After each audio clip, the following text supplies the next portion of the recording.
there are parts of the world where arranged marriage still exists and is prominent and is accepted. I was in India 2 years ago, and younger generations, some of the younger generations, particularly from the upper class, after just one generation of choosing love marriage, they are restarting to choose arranged marriage. In that setup, you're marrying somebody that you don't even know if you are gonna enjoy sex with, but you choose to make it work. It's a completely different ball game for us Westerners. Given that the West also went for arranged marriage for centuries, it's not like we didn't do it in the West. So this idea of choice, I choose the person that I find attractive, I date that person. If I fall in love, I may commit to that person in a monogamous relationship or in a different type of sexual style. And then sex at any given point in this relationship enters in different cultures and in different contexts. It enters sometimes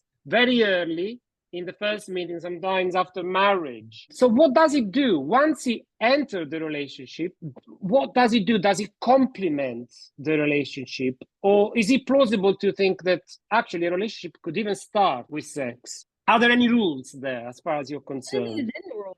I think the culture makes kind of a rule. The culture says we're going to have an arranged marriage, or the culture says, choose who you want to love and be intimate with whoever you want to be, or have sex with whoever you want to be, if that's the culture.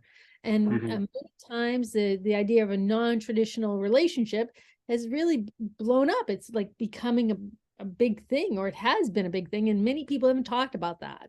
So, how do we be in a non-traditional relationship versus a traditional relationship? And it's kind of culturally based on what people believe that to be. So, Dr. Tammy Nelson here in the States has written books about non-monogamy, and many other people have in addition, but Tammy does a great job of really reaching the population that really talks about non-traditional relationships. So non-traditional relationship, again, is a big umbrella, because we might have polyamorous people in relationship.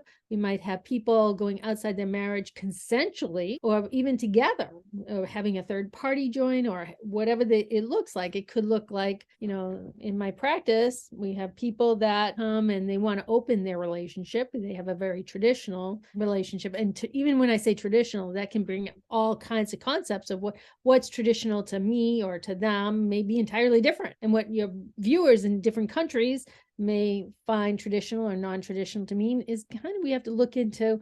I always ask the client, what does that mean to you? It's really about finding out what some word, or even sexual, what does sex mean to you? What does sexual intimacy mean to you? What does that mean to you and to your partner? And we talk about all that, because to have it's like a fundamental place to start is, what does it mean to the other? And we really have to work around that before we can really engage in understanding what the concept is for them. And so I understand their concept of this.